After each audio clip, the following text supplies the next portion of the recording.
வணக்கம். Welcome to Josie's kitchen. யாரை கேட்டாலும் எனக்கு மூட்டு வலிக்கு எழும்ப முடியல, உட்கார முடியல, நடக்க முடியல. இப்போ இருக்கிற காலகட்டத்தில் குழந்தைகள்ல இருந்து பெரியவர்கள் வரைக்கும் எல்லாருமே சந்திக்கக்கூடிய மிகப்பெரிய பிரச்சனை மூட்டுகளில் வலி ஏற்படுது, மூட்டுகளில் வீக்கம் ஏற்படுது. இதுதான் பெரிய பிரச்சனையாக இருக்குது.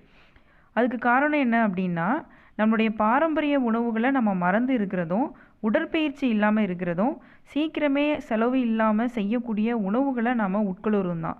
துரித உணவுகள், ஜங்க் ஃபுட்டு, இந்த மாதிரி நம்ம சாப்பிட்றதுனால மட்டும்தான் இந்த மாதிரியான நமக்கு மூட்டு வலிகளில் பிரச்சனை ஏற்படுது.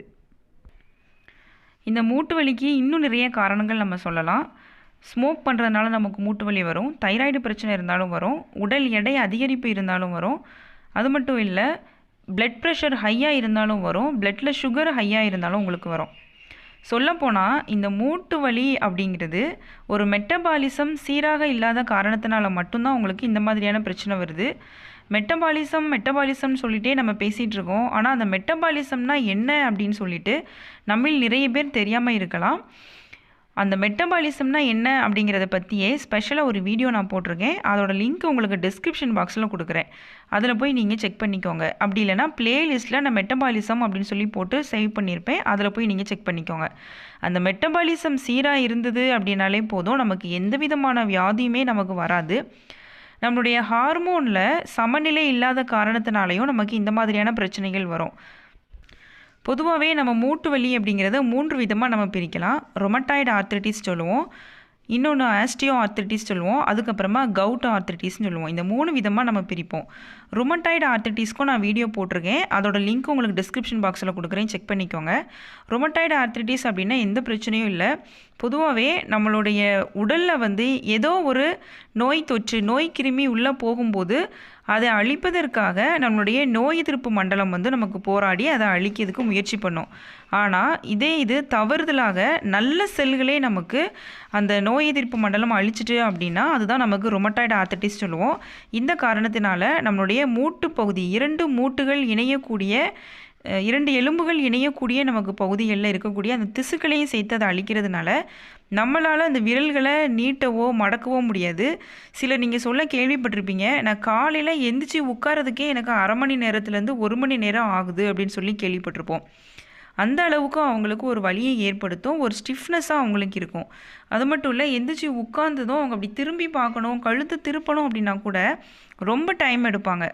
அந்த அளவுக்கு ரொம்ப கஷ்டமாக போராடுவாங்க. அது நம்ம ரொமட்டாய்டு ஆர்த்ரைட்டிஸ் அப்படின்னு சொல்லுவோம். இன்றைக்கி நம்ம அந்த 3க்கும் காமனான அந்த ரொமட்டாய்டு ஆர்த்ரைட்டிஸ்க்கும் மருந்து பார்க்க போகிறோம். கவுட் ஆர்த்ரைட்டிஸ், ஆஸ்டியோ ஆர்த்ரைட்டிஸ், அதுக்கும் நம்ம மருந்து பார்க்க போகிறோம். அதை எப்படி நம்ம நிரந்தரமாக சரி பண்ணலாம், எந்த ஒரு விஷயமா இருந்தாலுமே ஆரம்ப நிலையில் அதை கண்டறிந்து சரி பண்ணுறது தான் நமக்கு ரொம்பவே நல்லது. ஃபைனல் ஸ்டேஜ் வரைக்கும் நான் எதையுமே கொண்டு போனோம் அப்படின்னா கூட முழுமையான தீர்வு அப்படின்னு நமக்கு கிடைக்கிறது 10% நமக்கு குறைவு தான். 90% வரைக்கும் நம்ம முழுமையான தீர்வு கிடைக்கும். 100% நமக்கு தீர்வு வேணும் அப்படின்னா ஆரம்ப நிலையிலே இதை சரி பண்ணுறது நமக்கு ரொம்பவே நல்லது. வாங்க இப்போ அதுக்கான தீர்வை பற்றி நம்ம இப்போ பார்ப்போம். இப்போ நம்ம 1 கிளாஸ் அளவுக்கு தண்ணீர் எடுத்துக்கலாம். இது ரூம் டெம்பரேச்சரில் இருக்கக்கூடிய தண்ணீர் தான், அறை வெப்பநிலை தண்ணீர் எடுத்துக்கோங்க. இது கூட நம்ம சேர்க்க போகிறது ஒரு 1/4 டீஸ்பூன் அளவுக்கு, 1/4 இருந்து அரை டீஸ்பூன் நீங்கள் அளவு எடுத்துக்கலாம். பேக்கிங் சோடா நீங்கள் எடுத்துக்கோங்க, ஆப்பச்சோடா அப்படின்னு சொல்கிறது தான். இது கூடவே நம்ம மறுபடியும் ஒரு அரை டீஸ்பூன் அளவுக்கு லெமன் ஜூஸ் நீங்கள் சேர்த்துக்கோங்க. கண்டிப்பாக என்னால் சொல்ல முடியும், உங்களுக்கு சூப்பர் எஃபெக்டிவான ரிசல்ட்டு இந்த கவுட் ஆர்த்ரைட்டிஸ்க்கு கண்டிப்பாக உங்களுக்கு கிடைக்கும். அந்த அளவுக்கு ரொம்ப ரொம்ப சூப்பரான ரிசல்ட்டு கொடுக்கக்கூடியது. இதை நீங்கள் நல்லா மிக்ஸ் பண்ணிக்கிடணும். நல்லா இப்போ ஒரு காஃபியோ ஒரு டீயோ நல்லா நம்ம இழுத்து ஆற்றுவோம் தெரியுமா, அந்த மாதிரி நீங்கள் நல்லா ஆற்றிக்கோங்க. ஏன்னா நீங்கள் போட்டிருக்கிற இந்த சோடா உப்பானது இதில் நல்லா உங்களுக்கு கரையணும். அந்த அளவுக்கு நீங்கள் நல்லா இழுத்து ஆற்றிக்கோங்க. இதை நீங்கள் ஒவ்வொரு 4 மணி நேரத்திற்கும் ஒரு தடவை நீங்கள் எடுத்துக்கோங்க. கிட்டத்தட்ட ஒரு நாளைக்கு 3 டீஸ்பூன் வரைக்கும் நீங்கள் எடுத்துக்கிடலாம். அதுக்கு அதிகமான அளவும் நீங்கள் அந்த சோடா உப்பை எடுக்க வேண்டாம். 3 டீஸ்பூன் வரைக்கும் சோடா உப்பு 4 தடவை நீங்கள் எடுத்துக்கோங்க. கிட்டத்தட்ட ஒவ்வொரு 4 மணி நேரத்துக்கும் ஒருக்கா நீங்கள் குடிச்சிட்டே வந்தீங்க அப்படின்னாலே போதும். ஒரு 15 நாள் நீங்கள் குடிங்க, கண்டிப்பாக உங்களுக்கு ஒரு சூப்பரான ரிசல்ட்டு கிடைக்கும். பொதுவாக எதுக்கு இந்த 2ஐயும் நம்ம யூஸ் பண்ண சொல்லுதோம் அப்படின்னா, உங்களுக்கு இந்த சோடா உப்புலையும் இந்த லெமன்லையும் ஆல்கலைன் இருக்குது. இந்த ஆல்கலைன் எதுக்கு யூஸ் ஆகுது அப்படின்னா உங்களுடைய யூரிக் ஆசிட்டோட அளவை வந்து மெயின்டைன் பண்ணுறதுக்கு ரொம்பவே உதவியாக இருக்கும். ஏன்னா உங்களுக்கு யூரிக் ஆசிட் அளவு அதிகரிக்கிறதுனால தான் உங்களுக்கு இந்த மாதிரி கவுட் வருது உங்களுக்கு. பொதுவாக இந்த கவுட் ப்ராப்ளம் இருக்கிறவங்க 9 மணிக்கு முன்னதாகவே நீங்கள் தூங்குறது ரொம்பவே நல்லது. ஏன்னா லேட் நைட்டு நீங்கள் தூங்குறீங்க அப்படின்னா கூட உங்களுக்கு அந்த 9 மணியில் இருந்து நைட்டு 12 மணி, அதாவது நான் இரவு 9 மணியில் இருந்து இரவு 12 மணி வரைக்கும் தான் உங்களுக்கு அந்த யூரிக் ஆசிட்டோட உற்பத்தி வந்து உங்களுக்கு அதிகமாக இருக்கும். அந்த டைமிங்கில் நீங்கள் தூங்காமல் இருந்தீங்க அப்படின்னா அதோட அளவு அதிகரித்து உங்களுக்கு மூட்டு வலி, மூட்டு வீக்கம் ரொம்பவே உங்களுக்கு அதிகமாக இருக்கும், பெயின் அதிகமாக இருக்கும். அதனால தான் 9 மணிக்கு முன்னதாகவே நீங்கள் தூங்குறது ரொம்பவே நல்லது. முக்கியமாக நீங்கள் மாட்டு இறைச்சி சாப்பிடாதீங்க, அதுக்கப்புறமா ஆட்டு இறைச்சி நீங்கள் சாப்பிடாதீங்க. இந்த மாதிரி உணவுகளெல்லாம் நீங்கள் தவிர்த்திடுங்க. கண்டிப்பாக உங்களுக்கு என்னால் சொல்ல முடியும், சூப்பரான ரிசல்ட்டு உங்களுக்கு கண்டிப்பாக கிடைக்கும். இதை நீங்கள் ஃபாலோ பண்ணிட்டு வாங்க. அடுத்ததாக என்ன அப்படின்னு சொல்லிட்டு நம்ம பார்த்துருவோம். அடுத்ததாக நம்ம பார்க்க போகிறது இந்த தண்ணீர் விட்டான் கிழங்கு வச்சு தான். அஸ்பாரகஸ் ரைஸ்மோரஸ் அப்படின்னு சொல்லக்கூடிய இந்த தண்ணீர் விட்டான் கிழங்கு உங்களுக்கு நாட்டு மருந்து கடைகளில் தாராளமாக கிடைக்கும். இந்த மாதிரி கிழங்காக இருந்தது அப்படின்னா உங்களுக்கு நீங்கள் வாங்கி வச்சு சுத்தம் பண்ணி பவுடர் பண்ணி எடுத்துக்கோங்க. அப்படி இல்லைனா உங்களுக்கு பவுடராகவே கிடைக்கி அப்படின்னா நீங்கள் பவுடராக கூட நீங்கள் வாங்கிக்கலாம். இது உங்களுக்கு அந்த மூட்டு வலி, முடக்கு வாதம், மூட்டு வீக்கம் இதையெல்லாம் உங்களுக்கு சரி பண்ணுவதற்கு ரொம்பவே ஹெல்ப்ஃபுல்லானது. ரொம்ப நல்ல மருந்து. தூக்கமின்மையால் அவதிப்படுறவங்க கூட இதை நீங்கள் சாப்பிட்டீங்க அப்படின்னா நல்ல உறக்கத்துக்கு உங்களுக்கு ரொம்பவே வழிவகை செய்யும். இதை நீங்கள் எடுத்துக்கோங்க. இதுக்கப்புறமா இது கூட நம்ம பார்க்க போகிறது இந்த கருஞ்சீரகம். இந்த கருஞ்சீரகமும் உங்களுக்கு நாட்டு மருந்து கடைகளில் தாராளமாக கிடைக்கும். இந்த கருஞ்சீரகத்தோடைய நன்மைகளை நம்ம சொன்னோம் அப்படின்னா பட்டியலிட்டு போய்கிட்டே இருக்கலாம், ரொம்ப நேரமாக நம்ம பேசலாம். அந்த அளவுக்கு கருஞ்சீரகத்தில் ஏராளமான நன்மைகள் உங்களுக்கு இருக்குது. இந்த கருஞ்சீரகமும் உங்களுக்கு கவுட் ஆர்த்ரிட்டிஸ், அப்புறமா ஆஸ்டியோ ஆர்த்ரிட்டிஸ் இதுக்கெல்லாம் ரொம்பவே சூப்பரான ரிலீஃப் கொடுக்கறதுக்கு ரொம்பவே ஹெல்ப்ஃபுல்லாக இருக்குது.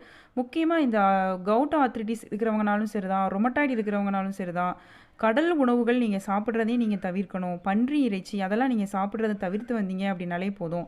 ஒரு சிலர் ஆல்கஹால் யூஸ் பண்ணுவாங்க, அதையும் நீங்கள் குடிக்கிறத ஸ்டாப் பண்ணிட்டீங்க அப்படின்னாலே போதும், உங்களுக்கு நல்ல சூப்பரான ஒரு தீர்வு உங்களுக்கு கிடைக்கும். இந்த கருஞ்சீரகத்தையும் நம்ம எடுத்துக்கிடலாம். அதுக்கப்புறமா இது கூட நம்ம சேர்க்க போகிறது இந்த வெந்தயம். வெந்தயம் உங்களுக்கு நல்ல ஒரு ஆன்டி இன்ஃப்ளமேட்டரியாக உங்களுக்கு செயல்படுது. இந்த வெந்தயத்தையும் நீங்கள் எடுத்துக்கோங்க. இந்த வெந்தயம் கூட அதுக்கு அடுத்ததான் நம்ம எடுக்க போகிறது இந்த ஓமம். ஓமத்தில் உள்ள நன்மைகளுமே நமக்கு நிறையவே இருக்குது. வயிறு உப்புசம், வாயு தொந்தரவு இதனால் பாதிக்கப்படுறவங்க இந்த ஓமம் எடுத்துக்கிட்டிங்க அப்படின்னா ரொம்பவே நல்ல ரிலீஃப் கிடைக்கும். முக்கியமாக இந்த மூட்டு வலி, முதுகு வலி, இடுப்பு வலிக்கு ரொம்பவே நல்ல மருந்து அப்படின்னு தான் நம்ம சொல்லணும் இந்த ஓமம்.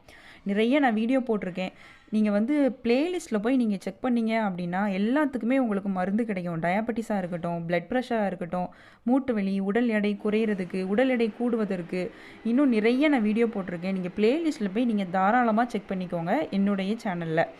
இதையும் நீங்கள் எடுத்துக்கோங்க. இப்போ எல்லாமே ஈக்குவல் அமௌண்ட்டு நம்ம எடுத்துக்கலாம். கிட்டத்தட்ட வெந்தயம் ஒரு 2 டேபிள் ஸ்பூன் எடுத்துக்கோங்க, 15 கிராம் உங்களுக்கு வரும். 2 டேபிள் ஸ்பூன் அப்படி 2 டேபிள் ஸ்பூன்னா 30 கிராம் உங்களுக்கு வரும்.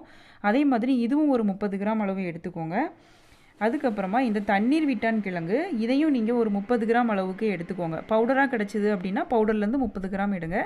இந்த மாதிரி கிழங்காக கிடச்சிதுன்னா பவுடர் பண்ணிவிட்டு அதுக்கப்புறம் 30 கிராம் நீங்கள் எடுத்துக்கோங்க. கூடவே நம்ம அந்த ஓமம்,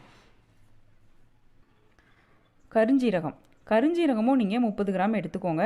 எல்லாத்தையுமே நீங்கள் தனித்தனியாக பொருட்களாக கிடச்சிது அப்படின்னா நீங்கள் பவுடர் பண்ணி மொத்தமாக எடுத்து வச்சுக்கோங்க.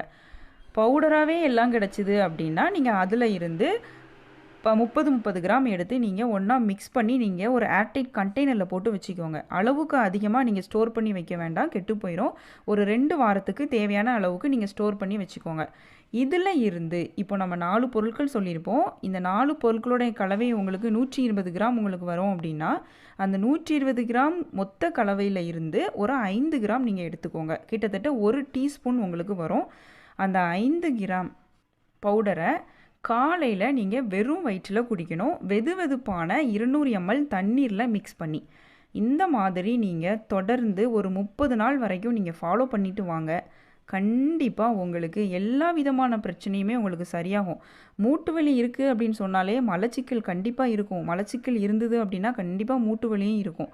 அதனால் நீங்கள் இதெல்லாம் எடுக்கும்போது உங்களுக்கு மலச்சிக்கலும் சரியாகும், மூட்டு வலியும் சரியாகும், எல்லா விதமான நோயும் உங்களுக்கு சரியாகும். கண்டிப்பாக நீங்கள் கமெண்ட் செக்ஷனில் வந்து கமெண்ட் பண்ணுவீங்க, எனக்கு நம்பிக்கை இருக்குது. அந்த அளவுக்கு இந்த 2 மருந்துமே ரொம்பவே அற்புதமான மருந்து அப்படின்னு தான் நம்ம சொல்லணும். நீங்களும் இதே மாதிரி தொடர்ந்து ஃபாலோ பண்ணிட்டு வாங்க. இன்னும் வேறு வீடியோ உங்களுக்கு போடணும் அப்படின்னா நீங்கள் கமெண்ட் செக்ஷனில் வந்து எனக்கு கமெண்ட் பண்ணுங்கள். கண்டிப்பாக நான் உங்களுக்கு வீடியோ போடுறேன். மறக்காமல் இந்த வீடியோவை நீங்கள் லைக் பண்ணுங்கள், உங்கள் ஃப்ரெண்ட்ஸ் எல்லாத்துக்கும் நீங்கள் ஷேர் பண்ணுங்கள். புதுசாக பார்க்குறவங்களா இருந்தால் சப்ஸ்கிரைப் பண்ணிக்கோங்க. பக்கத்தில் இருக்கிற பெல் சிம்பிளாக மறக்காமல் கிளிக் பண்ணுங்கள். இன்னொரு நாள் இன்னொரு வீடியோவோட உங்களை மீட் பண்ணுறேன். தேங்க்யூ.